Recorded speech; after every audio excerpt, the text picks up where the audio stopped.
ગઈ તારીખ 19 ના રોજ તાજ મોહમ્મદભાઈ કરીમભાઈ જે પોતે ગુમ થયેલા હતા, એની પોતે લાલબાગ પાસે જમીન લે વેચનો ધંધો કરતા હોય અને બાલાભાઈ થોભણભાઈ બંને જગ્યા જોવા માટે ગયા હતા.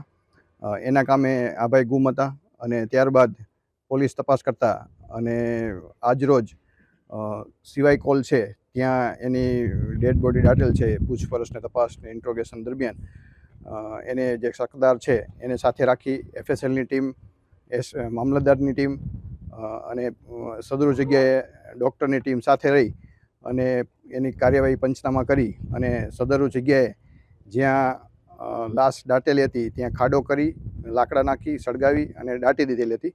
એ આજે પંચો રૂબરૂ ત્યાંથી બોડી મળી છે અને એમના પરિવારને સોંપી છે. આની તપાસ ચાલુ છે.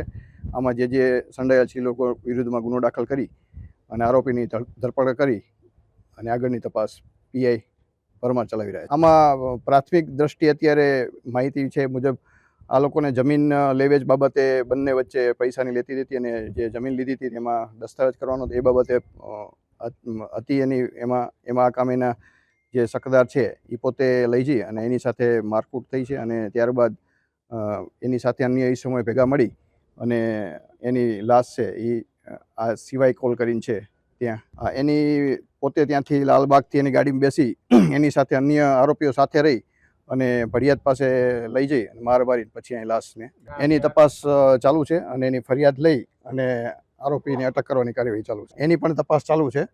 શું એમાં હથિયાર વપરાય છે, કયા કયા વાહનો વપરાયા છે અને આ પુરાવાનો નાશ કરવા માટે કોણ કોણ એમાં ઈસમો સંડોવાયેલ છે તમામ વિરુદ્ધમાં કાર્યવાહી ચાલુ છે. એની ડોક્યુમેન્ટેશન જોઈ અને તપાસ કરી અને ત્યારબાદ ખબર પડશે કોણ માલિકી છે, કઈ રીતના જગ્યા કોની છે. સ્થળ ઉપરથી અત્યારે જે પંચનામું કરી અને એના જે વૈજ્ઞાનિક બધા પુરાવા છે એ બધા લેવામાં આવેલ. એનું જે ફોરેન્સિક POM કરાયું છે એના બધા જે સાયન્ટિફિક બધા પુરાવા છે એ બધા લેવામાં આવ્યા છે અને લઈ અને એની કાર્યવાહી કરવામાં આવેલ છે.